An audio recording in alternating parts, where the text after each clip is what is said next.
Ladies and gentlemen, these are the top 3 mistakes that I see people make in Warzone, and including me, that are just getting you killed over and over and over again. So we're gonna start with number 1, and that is staying in a gunfight that you know you are gonna lose. Sometimes our ego just gets in the way and we stay in gunfights that we don't need to stay, and because of that we end up losing. Now that doesn't mean that you need to play like a little chicken and every time somebody pushes you and your teammate is in trouble, you run away. It depends on a few factors. One is, where are you? Are you in the open and this full team is pushing you? Well, that is when you know it's a dead-on fight and you should just get the hell out of there or get into cover. Now, if you are in a building, one of the best ways to do is, instead of running away, get to the high ground. Once you get to the high ground position, this can help you either support your team or push this gunfight that you were about to lose. Reason why high ground is a really good place is usually because if the team is pushing you and they're in the lower ground, you can either peek from the top and shoot them, and if you get down, one of your teammates can res you. Not only that, but there's usually only a few entrances that lead to that rooftop in that building. But now, if your team is a little bit ahead of you and this 4 dudes just came up and completely demolished them, did not kill a single person, and you're not really confident in your skills, like let's say you're not a sweaty player, the best thing to do honestly sometimes is just to back off, run away, and try to get some money to rest your teams in case they don't win the gulag. Sometimes just knowing when not to fight is one of the best things you can do. Again, sometimes our ego can get in the way, and that's why communication is very important. When your teammate dies and you're about to get into that gunfight that you can't lose, you need to ask them. You need to make sure how many players are coming. Where are they coming from? Are they like right in front of you? Because that's also one of the things. If they're within 50 meters of you and there's not that many places to cover, then sometimes just running away isn't the best way, because they're just going to beam you in the back the second you turn around. So sometimes, even though you were in a gunfight that you may lose, but you can't run away, that's why I love using restocks. Stuns and thermites can change the hand of that fight you're about to have. Now, next up, we got this pushing like a headless chicken. This is the number 2 reason why I see people die, and I think it's one of the biggest reasons. And what I mean by pushing like a headless chicken, let's say you're playing against 3 other people, right? 4 other people, and you down one of them. You get all pumped up, right? Oh my god, I downed this guy, I'm the best one, I'm gonna go push his entire team. No, just don't do that. All right, that is pushing like a headless chicken. Why?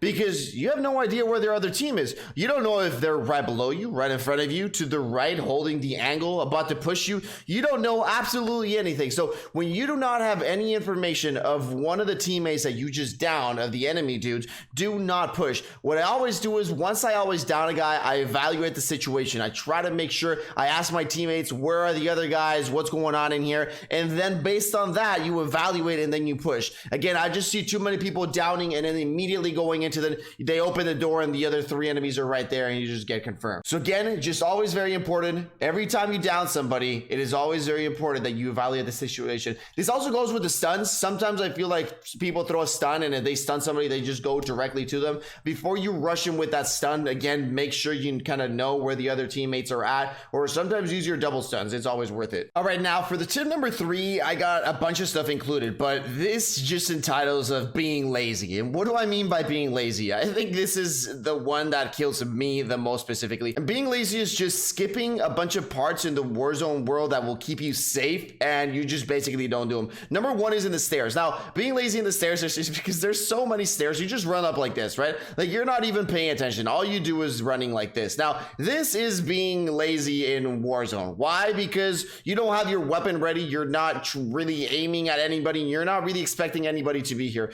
The reason why this is going to get you killed is because if there's a person right here, he sees you running up the stairs, he's easily going to beam you. Why? Because you've got either tactical sprint or sprint on, and by the time you raise your weapon, you are basically going to be dead. And now, how would you turn not lazy in the stairs? Well, I mean, usually I just run up the stairs all the way like this, but once you start getting to the higher floors, you start not being lazy. And what does this mean? This means stopping at every check where there could be an enemy. So we stop right here, make sure that's clear, go like this, make sure that's clear like that. And this is called not being lazy. So it's just like a couple extra stops, right? And again, it's not like, it's just very difficult, you know, like if you go like this, again, you just really want to run up the stairs as fast as you can. But believe me, when you do these extra stops, it will help you win that gunfight. Again, you don't have to do it all the way up, like you just have to do it once you're almost all the way at the top. Stop here, check this corner like this, and then keep going up like this. So that's one of the ways not to be lazy. Next one of being lazy is just running in the middle of the street or running in the middle of just anywhere, right? Like just like running in the middle of the open. And why is this being lazy? and how can this actually kill you? So let's say I'm just running in the middle like this, right? I don't care. I'm like talking to my homeboys and stuff like that. Somebody appears right in front of me, or right there, whatever. I start getting beamed. Well, if this guy's got pretty good aim, most than likely I'm gonna die, right? I can try to evade a little bit and then try to get over here, right? But if there's a couple of them shooting at me, then most likely I'm gonna die, right? Or again, if he's fairly close, he might beam me. So how can you turn this into not being lazy? Well, instead of running in the middle of the street, the thing that you should do is actually run on the side of the buildings. Running on the side is always one of the most important things. Number one is it takes the left side out of the equation. Why? Because if you are running in the middle of the street, they can shoot you from the left side, they can shoot you from the right side and in front. Now, if you are running on one of the sides, you know, whether it's the right side or left side, you take this one out of the equation. Why? Because this guy has to really expose himself to try and get you down below. And it's obviously not that easy when you're trying to shoot at somebody below you and then your aim locks. So running left side will always block that. Now, not only that, but what happens if I'm running here on the left side and all of a sudden I see a dude right there and he starts shooting at me,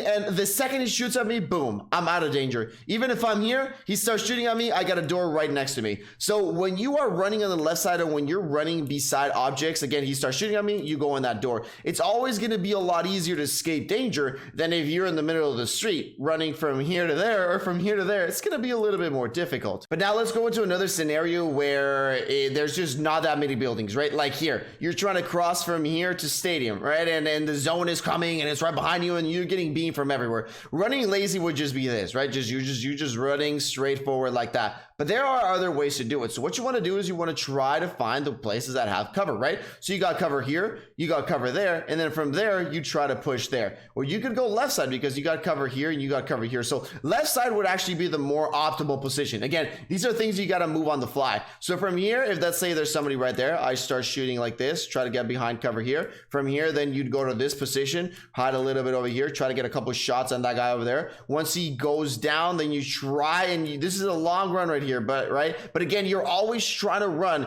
to cover. So instead of running straight like this, what you do is you do zigzag, right? So from here we went to this cover, from this cover to this cover, from this cover to this cover, then from here we can move to this one up here. So again, this is not being lazy, and the reason is because it obviously takes a little bit longer. You know, I usually just run right through the middle because this just kind of sucks, and then once somebody is over there and he's aiming and just beams me, I get pissed off, right? I'm just like, oh my god, this guy's just holding angles. But again, if you took the long run and you're getting cover here and there, and then all of a sudden you're right below him, you have a higher chance of surviving. And again, being lazy, we are all lazy in almost everything that we do. That's why it's hard to do these sort of things. But again, just being lazy kills you so many times. So if you're really trying to go for a full-on game and a big banger gameplay, then just try not to be lazy sometimes. Again, I'll try to remember that for myself as well. But ladies and gentlemen, thank you everybody so much for tuning in. Let me know what you guys think. Peace out, everybody. See you all in the next one.